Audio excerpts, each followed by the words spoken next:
in collaboration with the Cyprus Mail. This is the Cyprus News Digest with Rosie Haralambous.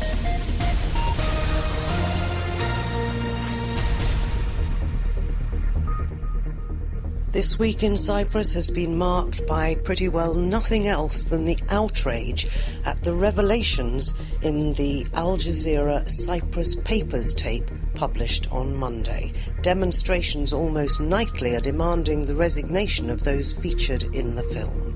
I want people to start resigning, and I want people that are responsible to actually go away in shame. If they don't want to go to prison or something, they can just, silently resign and get out of the whole heckle. And all this should be done, as you have said, as fast as possible, so that they will take away their computers and any other evidence before they destroy it. If you take too long, it might be too late. I am ashamed that I am a Cypriot, because this is not Cyprus that I lived in the past. This is not the Cyprus that we want. And we look at all the other implications of those Cyprus papers with Nicosia lawyer Achilleas Dimitriadis. Let's start with the three levels that perhaps one can consider. One could be criminal or civil liability. So is it a crime? Is it illegal? Is it contrary to the law?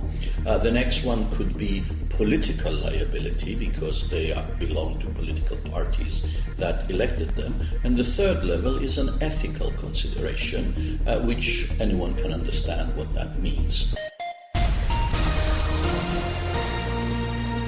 This week's programme is very much a timeline of what has been a tumultuous week in Cyprus, following the publication on Monday of an undercover report by Al Jazeera into the controversial Golden Passport scheme, through which foreign investors could obtain a Cypriot and therefore European Union passport. The news broke on Thursday that the Speaker of the House of Representatives had resigned, but our coverage began on Tuesday. Cyprus is in turmoil after the release on Monday of another instalment of the Cyprus Papers, an undercover Al Jazeera report on the island's Golden Passport scheme. The video clearly implicates the President of the House of Representatives, as well as a property developer who is an opposition MP. The latter has resigned, but to the fury of citizens shocked by the revelations of corruption and greed, the House Speaker is clinging to his position. And since the Cyprus President is currently abroad, the House Speaker assumes the mantle of President of the Republic. On Tuesday, demonstrators gathered outside the Parliament building to vent their anger, chanting, "Jail, criminals, jail."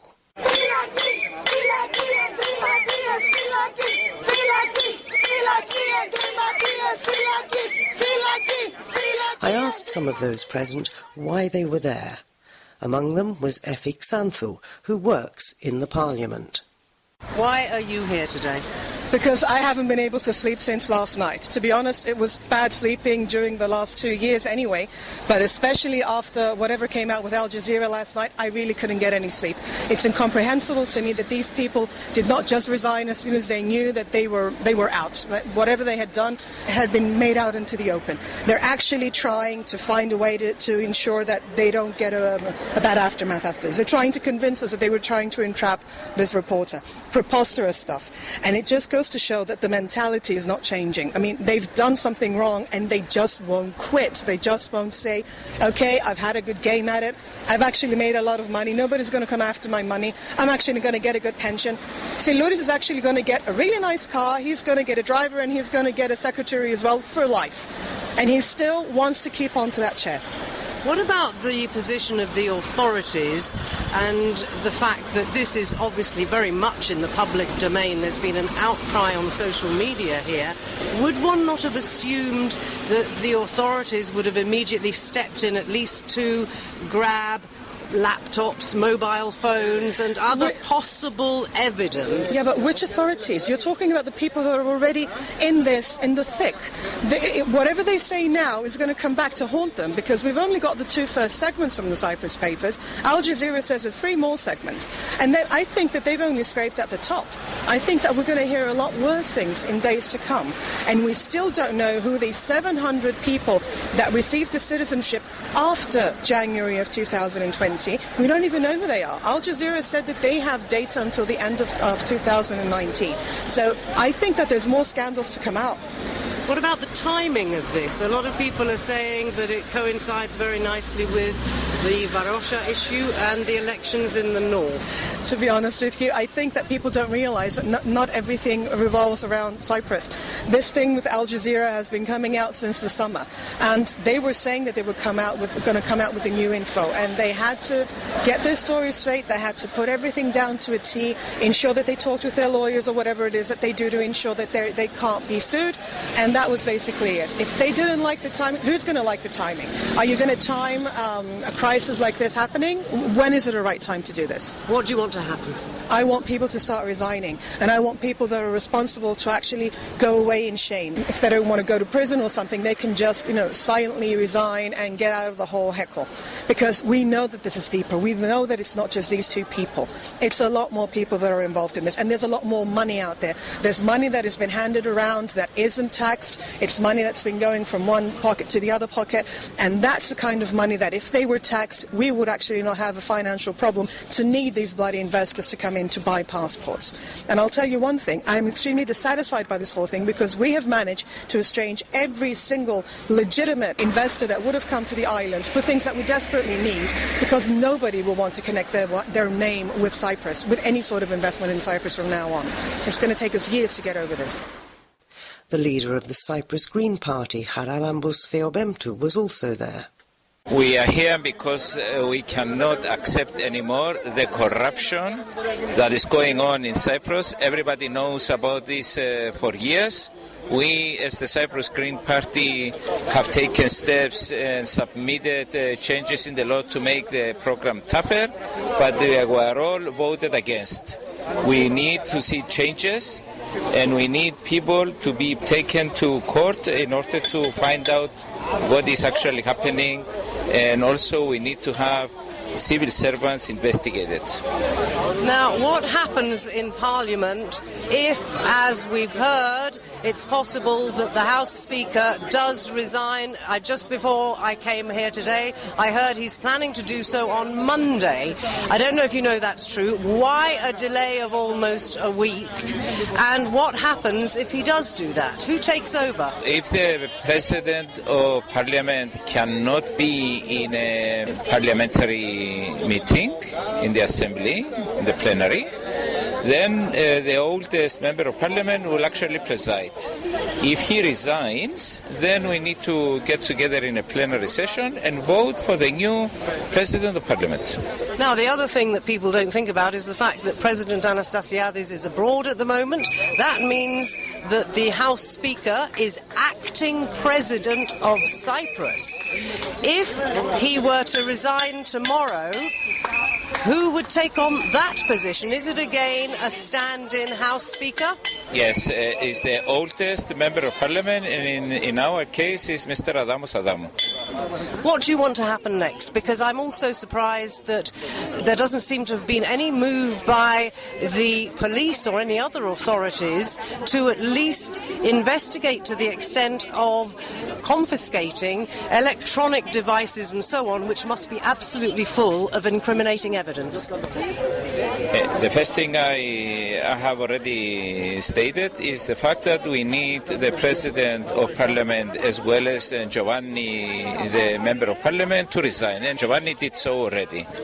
The next thing, we would like to see the Law Association take steps against the lawyer Pitagis for what went on and all the things that he admitted on camera. And then we need to get a procedure started to see certain seniors within the Ministry of Interior and other ministries, how they behave, and they should be investigated. And all this should be done, as you have said, as fast as possible so that they will take away their computers and any other evidence before they destroy it. If you take too long, it might be too late. And former EU Commissioner Androula Vassiliou was also outraged by what had been revealed in the report. I am here because I am ashamed. At this special moment, I am ashamed that I am a Cypriot. Because this is not Cyprus that I lived in the past. This is not the Cyprus that we want. It's a Cyprus that was made by these people who should not be there where they are now. How did they get there? This is the problem, isn't it? Because we've been putting up with similar cases for so long. As a matter of fact, number one to be blamed are the political parties who have elected them at this very, very important post of President of the House of Representatives. They should not be there. They discredit their country. They dishonor our name. And I feel ashamed about this. What do you feel about the fact that there wasn't an instant resignation when this came out? Because they've known it was coming out, I think, since they were warned and asked for comments by Al Jazeera on Sunday. And here we are, Tuesday, and we're still waiting. All right, one of the MPs has resigned, but the House Speaker has not. The House Speaker has not, and he only declared that he will abstain from his duties after the 19th of the month. Why? Because he has the guts to say that he wants to be acting President of the Republic of Cyprus until when Mr. Anastasiadis comes back from his trip.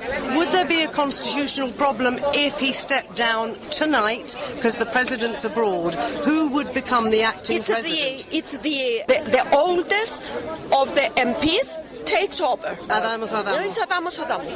The other very important issue is that he gains time in order to destroy maybe documentation that proves his guilt.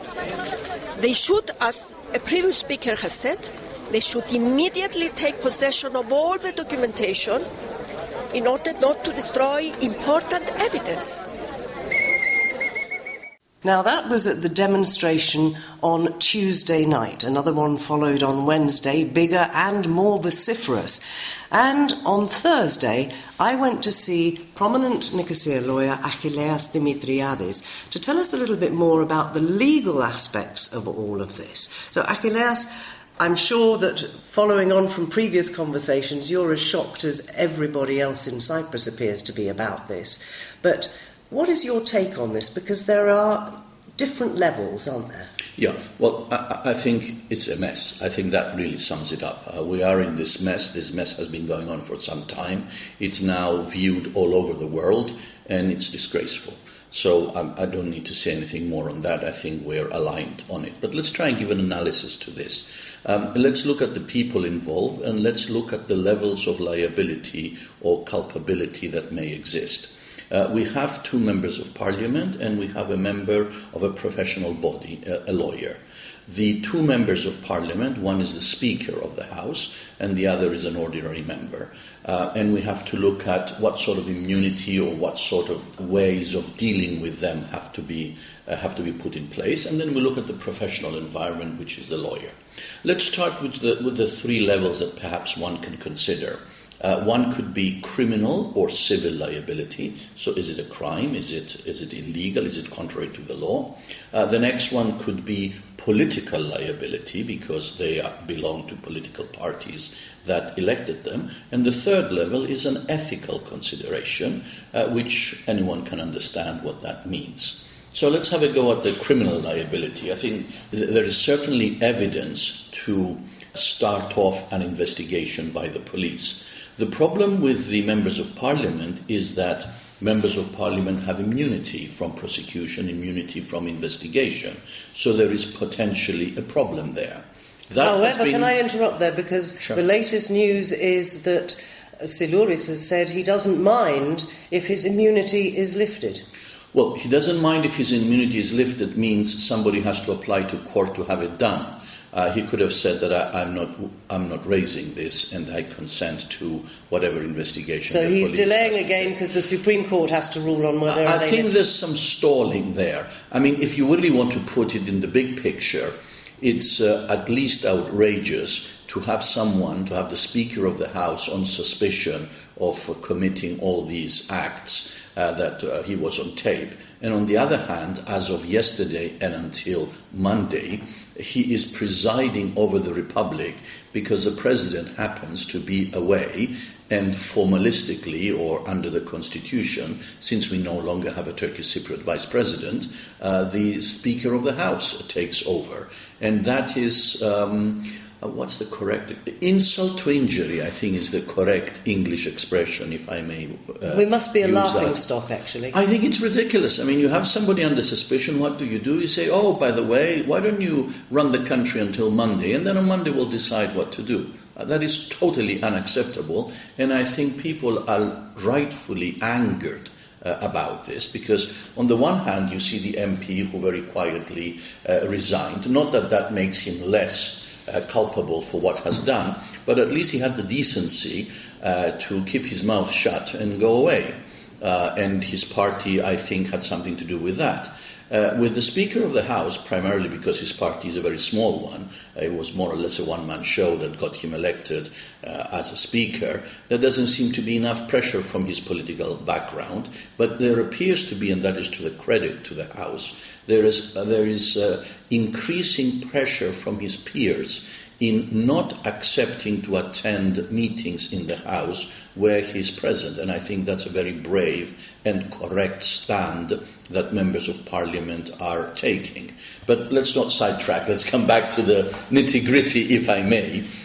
Criminal liability. I mean, you have anti-money laundering legislation, you have bribery issues, you have conspiracy to commit an offence, you have attempts to commit an offence, because the facts, as I understand them, were that there was a statement, or there was a story, that there was a Chinese person who is fictional, who had been convicted for corruption or anti-money laundering offences in China, but he had somehow managed to escape to Hong Kong. He was well connected, and essentially what these people were asked about was to find a way to navigate through the legislation in order to get him a passport.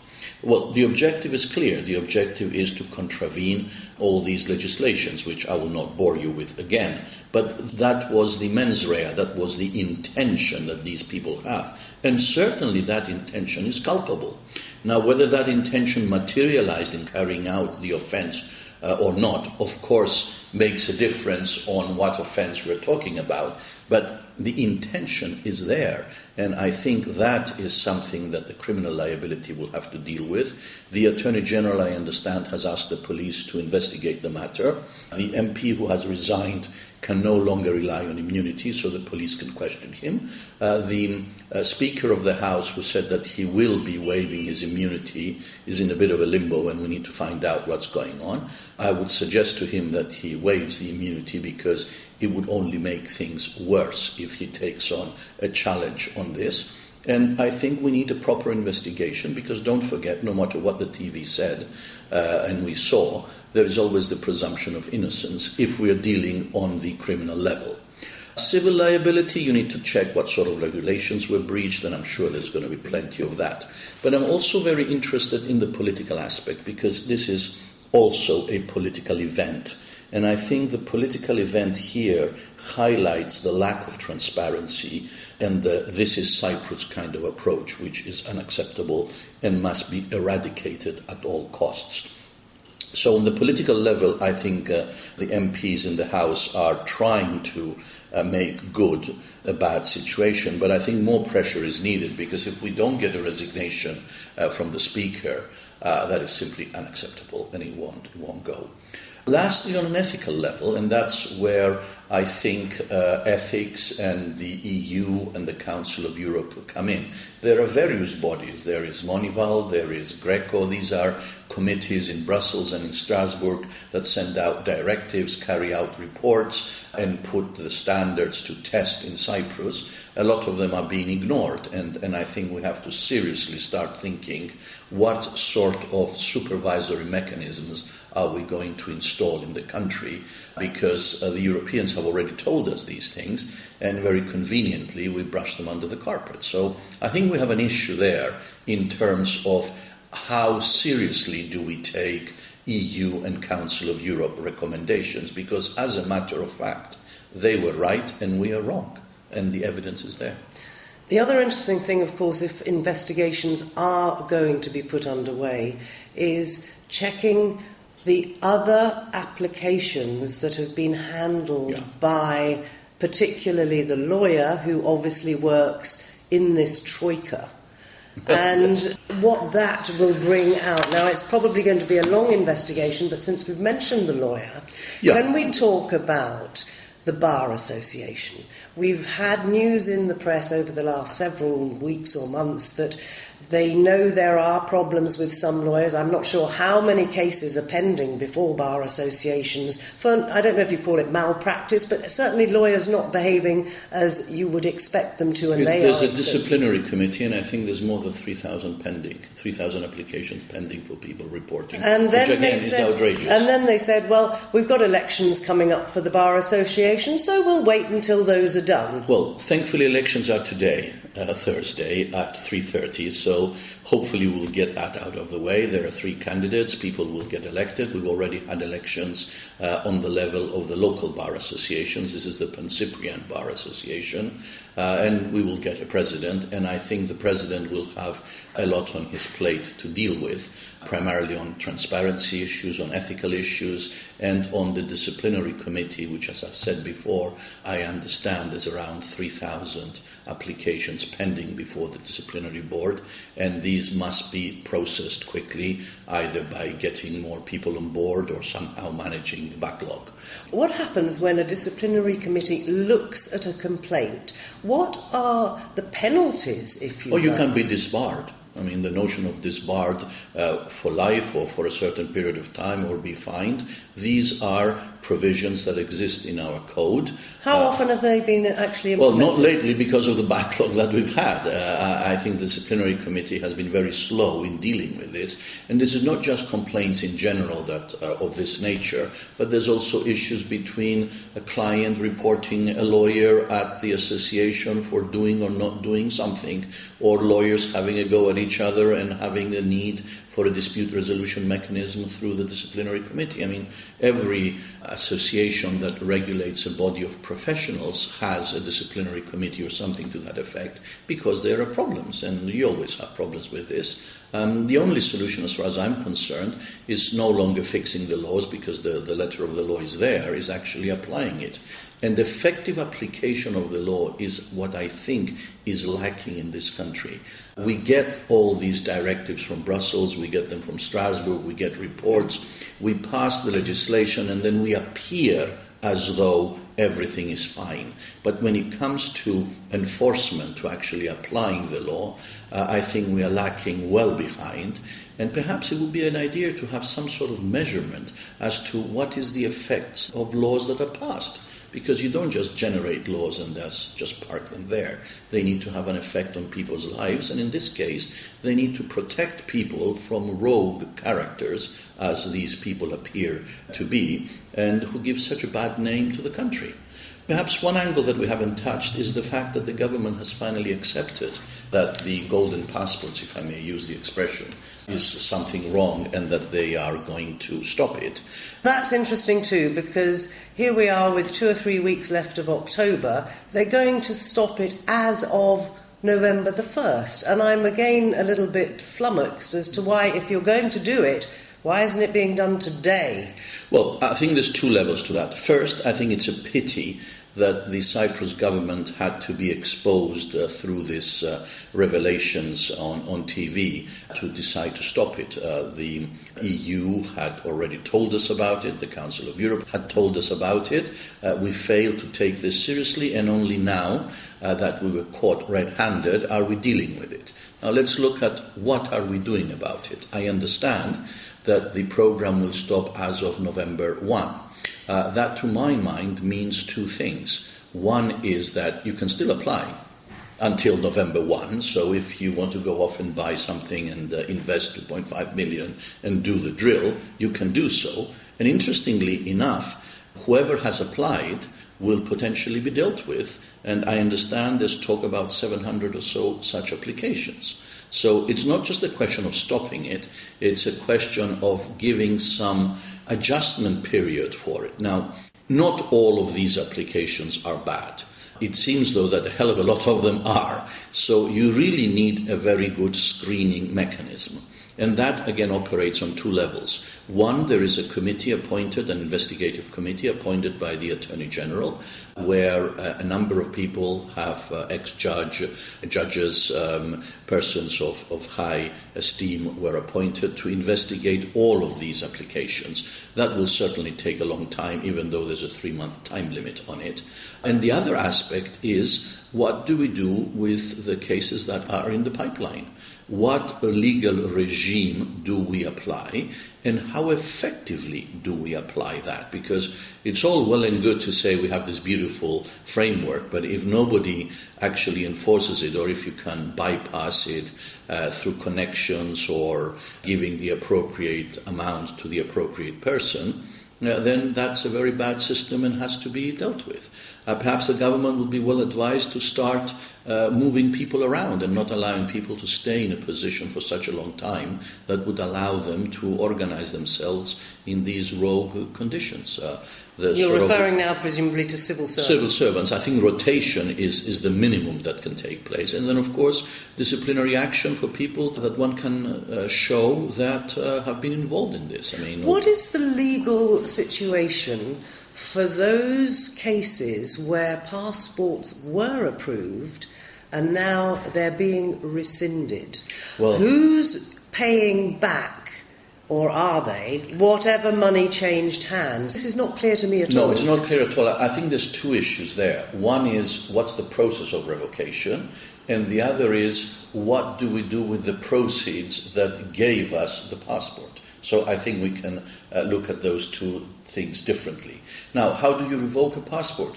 Giving a passport to someone, at least of a European nature, allows them to have investments in Europe. What if this person turns around and says, well, yes, thank you very much, you allowed me to be a European, now I went off and bought all these properties all over Europe, now you will deprive me of my passport, what will happen with my properties? All over Europe, not just in Cyprus. So it's not a light-hearted decision, and I'm sure there will be lawyers challenging this, because the ease with which the government said it is revoking the passport is not at all reflected with the procedure that will have to be carried out. So they may say we revoke the passport, and I'm sure some clever colleague will go in and get an injunction restraining this from taking effect immediately, and then fighting it out in court for I don't know how many years. So it's not as simple as switching off the light, if I may use that expression. It's a much deeper thing. Now, what happens with the money? Well, very good question. I mean, what was the name of the Malaysian fellow? Low, if I get the name right. They got the money and they're giving it back to his country of origin in terms of the assets. The church got a contribution. Is the church not returning the money to the country of origin? These people were defrauded of this money.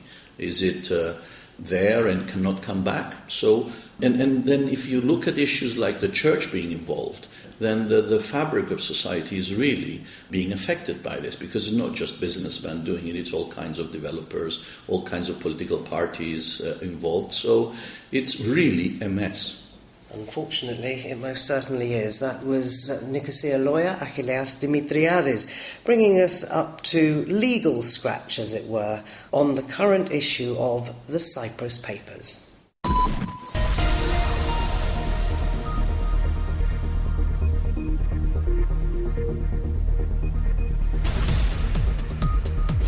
Well, that about wraps up this edition of the Cyprus News Digest. Many thanks for your company.